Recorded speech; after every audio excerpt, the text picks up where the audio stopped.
பற்களில் கரை இல்லாமல் பற்கள் முத்து போல் நல்லா ஜொலிக்க, நல்லா வெள்ளை வெள்ளைன்னு பற்கள் நல்லா பளிச்சுன்னு இருக்க.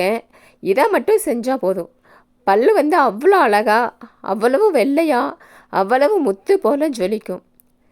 பற்களில் நாள்பட்ட கரைகள் மஞ்சள் கரைகள், கருப்பு கரைகள் எல்லாம் நிறையா பிடிச்சிருக்கும். அது எவ்வளவு தேய்ச்சாலும் போகாது. நாள்பட்ட கரைகள் போகவே போகாது. பல்லுகளுக்குள்ளே உள் சைடு பார்த்தா இன்னும் ரொம்ப கருப்பாக, ரொம்ப கரைகள் பிடிச்சிருக்கும். அது எவ்வளவு தான் என்ன போட்டு பல் தேய்ச்சாலும் போகவே போகாது. அதுக்கு இந்த மாதிரி இப்போ நான் சொல்கிறத பண்ணி பார்த்தா கண்டிப்பாக பல்லில் இருக்கிற எல்லா கரைகளும் நீங்கி நல்லா பல் பளிச்சுன்னு நல்லா வெள்ளையாக முத்து போல் ஜொலிக்கும். நாள்பட்ட கரைகள் பல்லில் இருந்துச்சுன்னா பல்லில் சொத்தை வரும், கிருமிகள் பிடிக்கும், பல்வலி வரும், வாயிலிருந்து பயங்கரமான துர்நாற்றம் வீசும்.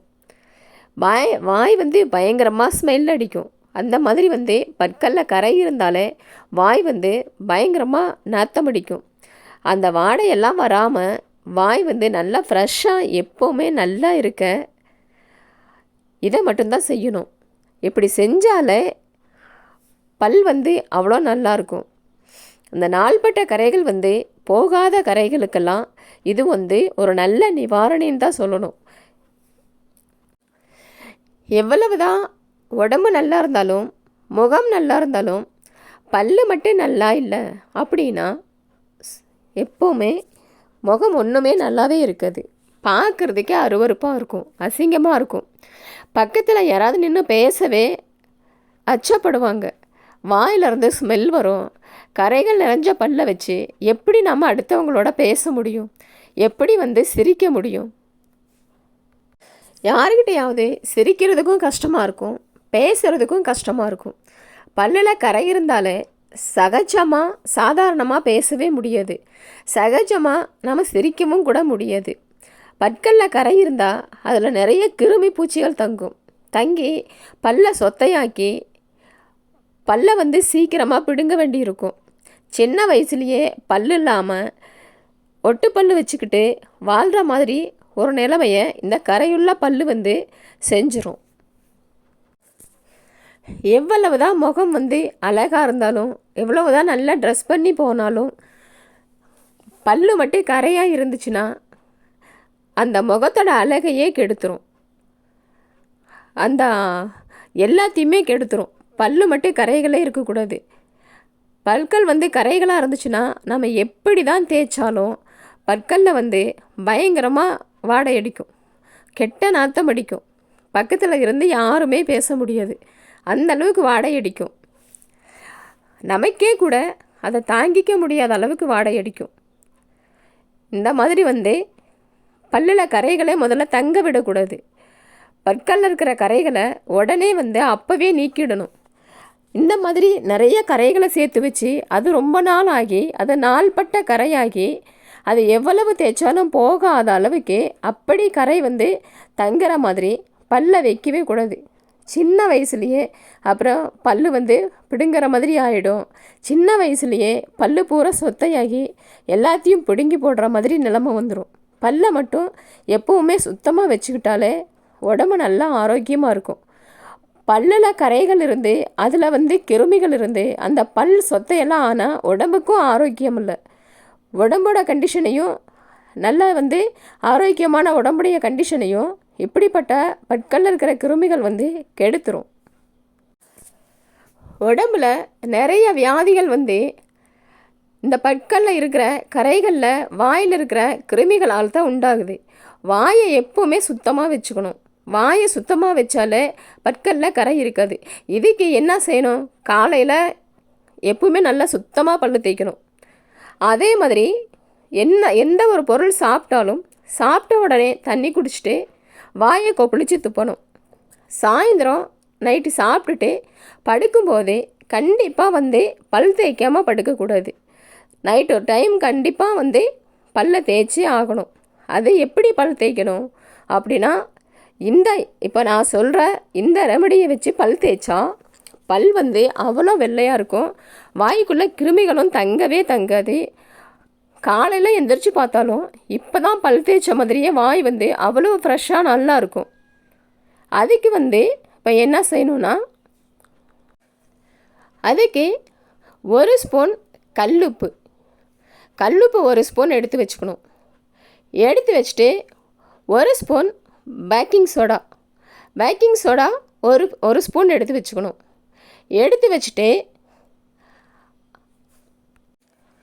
அதில் முத்தலான வேப்பிலை ஒரு 10 இல்லைன்னா ஒரு 15 வேப்பிலை, பச்சை வேப்பிலை எடுத்து கலந்து வச்சுட்டு அடுப்பை எரிக்கிற கறி ஒரு 2 துண்டு, நல்லா பெருசாக 2 துண்டு, இதையெல்லாம் எடுத்து ஒன்றா கலந்து மிக்சியில் போட்டு நல்லா வந்து அரைக்கணும். ரொம்ப நைஸாக அரைக்கக்கூடாது. ஒரு அளவுக்கு ரவா இருக்கிற அளவுக்கு இதை வந்து மிக்சியில் போட்டு நல்லா அரைக்கணும். அரைச்சிட்டு இந்த கலவையை எடுத்து ஃபஸ்ட்டு என்ன பண்ணணும், இந்த கலவையை எடுத்து கையில் வச்சு கரை இருக்கிற பற்களை நல்லா கையில் வச்சு உள்ள வெளியெல்லாம் முடிஞ்ச வரைக்கும் நல்லா தேய்க்கணும். நல்லா தேய்க்கும் போது வாயிலிருந்து சலமாக ஊற்றும். ஏன்னா அந்த கெட்ட நீரெல்லாம் அந்த இவ்வளோ நாள் வாயை வந்து வாய்க்குள்ளே நாற்றத்தை ஏற்படுத்திகிட்டு இருந்த அந்த கெட்ட நீர் எல்லாமே அப்படியே கீழே கொட்டும். அந்த சலம் கீழே கொட்ட துப்பிட்டு நல்லா அந்த கறித்தூள் வச்சு அந்த கறி உப்பு பேக்கிங் சோடா வேப்பிலை அந்த தூளை வச்சு நல்லா நல்லா தேய்ச்சி கொடுக்கணும். நல்லா தேய்ச்சி கொடுத்தா வாயில் நமக்கு தேய்க்கும் போதே தெரியும், அந்த வாயில் இருக்கிற நாற்றமெல்லாம் வெளியேறும்.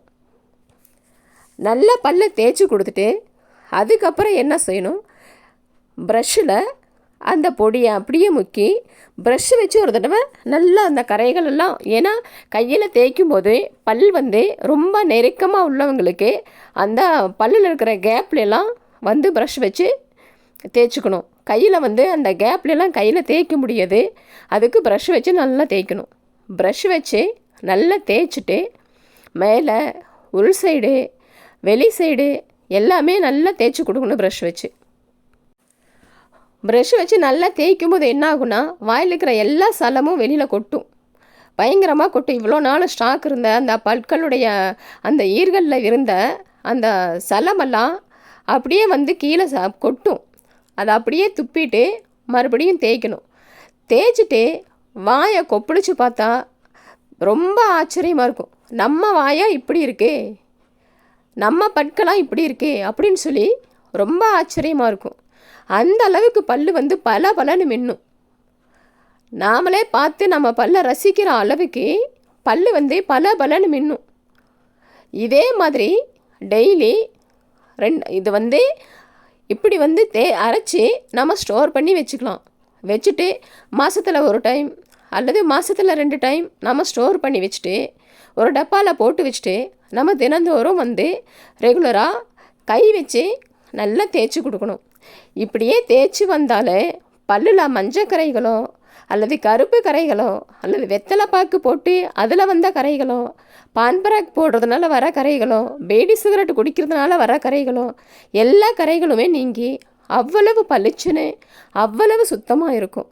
வாயும் வந்து துர்நாற்றமே அடிக்காது. பல்லும் வந்து அவ்வளோ அழகாக இருக்கும் பார்க்குறதுக்கு. நைட்டு அதே மாதிரி தேய்ச்சிட்டு படுத்துக்கணும். நைட்டு தேய்ச்சிட்டு படுத்தா காலையில் எழுந்திரிச்சு பார்த்தா பல்லில் எந்த வாடையுமே வராது வாயிலிருந்து. காலையிலையும் அதே மாதிரியே பல் தேய்ச்சிட்டு இப்படியே வந்து இதே மாதிரியே டெய்லி தேய்ச்சி வந்தால் வாயில் வந்து எந்த வாடையுமே வராது. பல் தேய்ச்சா கூட சில பேருக்கெல்லாம் வாயில் ரொம்ப வந்து நாத்தம் அடிக்கும். பேடி சிகரெட் குடிக்கிறவங்களுக்கு, பான்பராக் போடுறவங்களுக்கு, இவங்களுக்கெல்லாம் நிறைய கரைகள் இருக்கும் பற்களில். இந்த தூள் வச்சு இது வீட்டிலையே காசும் தேவையில்லை, ஒன்றுமே தேவையில்லை. வீட்டில் இருக்கிற பொருளை வச்சு இந்த மாதிரி பல் தேய்க்கிறதுக்கு ஒரு பல்பொடியை ரெடி பண்ணி இப்படி தேய்ச்சி வந்தாலே எல்லா கரைகளும் நீங்கிடும், பல்லும் சுத்தமாயிடும், நமக்கு உடம்புக்கும் ஆரோக்கியமாக இருக்கும். வாய் அழகாக இருந்தால் தான் உடம்பும் நல்லாயிருக்கும். வாய் துர்நாற்றம் வீசினா உடம்புக்குள்ளேயும் நல்லா இருக்காது, உடம்பும் வயிற்றுக்குள்ளேயும் அப்படி தான் நாத்தம் அடிக்கும். வாயை முதல்ல சுத்தமாக வச்சுக்கணும். யாருக்கிட்ட வேணாலும் சிரிக்கலாம், யாருக்கிட்ட வேணாலும் தாராளமாக வந்து நம்ம பயமில்லாமல் பேசலாம். ஏன்னா இப்படி தேய்க்கும்போது வாயில் எந்த ஒரு வாடையும் வராது. வாய் அவ்வளோ அழகாக இருக்கும், அவ்வளவு க்ளீனாக இருக்கும். பயப்படவே தேவையில்லை. இப்படி தேய்ச்சாலே பல் வந்து ரொம்ப வெள்ளையாக இருக்கும். ஒரே ஒரு வாரம், அதிகம் வேண்டாம், ஒரு வாரம் இப்படி தேய்ச்சாலே பல் வந்து அவ்வளோ அருமையாக இருக்கும். ரொம்ப பலன்னு ஜொலிக்கும். இதுக்கு மிஞ்சினது எதுவுமே இல்லை. வாயில் சொத்த பல்லும் வராது, கரைகளும் தங்காது, வாயில் வாடையும் அடிக்காது. வாயே பார்க்குறதுக்கு நல்லா ஃப்ரெஷ்ஷாக இருக்கும். பல்லெல்லாம் பார்த்துச்சுன்னா அப்படியே முத்து போல் ஜொலிக்கும். அவ்வளோ அருமையாக இருக்கும். இதை வந்து செஞ்சு வச்சுக்கலாம். செஞ்சு வச்சுட்டு நம்ம டெய்லி பயன்படுத்தலாம். நம்ம வந்துட்டு ப்ரஷ் போட்டு தேய்ச்சாலும் தேய்க்கலாம். ஆனால் கையில் தேய்க்கிறதே ரொம்ப ரொம்ப நல்லது. கையில் தேய்ச்சா அந்த கரைகள் வந்து, அந்த நாள்பட்ட கரைகள், அந்த போகாத கரைகள் வந்து போயிடும். அதுக்கப்புறம் வேணால் அந்த கரைகள் போன பிறகு நம்ம ப்ரஷ் வச்சு தேய்ச்சிக்கலாம். ஃபஸ்ட்டு அந்த கரைகள் போகிறதுக்கே கையில் தேய்ச்சாதான் அந்த கரைகள் வந்து கண்டிப்பாக போகும். கையில் தேய்க்கலைன்னா அது போகவே போகாது. ஏன்னா ப்ரஷ்ஷில் தேய்ச்சா கையில் தேய்க்கிற அளவுக்கு வந்து இருக்காது. அதனால் ஃபஸ்ட்டு கையில் தேய்ச்சி கரைகளெல்லாம் போன பிறகு, பல் நல்லா சுத்தமாக நல்லா வெள்ளையான பிறகு நம்ம வந்துட்டு ப்ரஷ் வச்சு தேய்க்கலாம். இதே மாதிரி காலையில் ஒரு தடவை, சாயந்தரம் ஒரு தடவை, 2 தடவைக்கு இப்படி பல் தேய்ச்சி வந்தால் பல் வந்து அவ்வளோ ஆரோக்கியமாக இருக்கும். அதில் இன்னொன்று செய்யலாம்.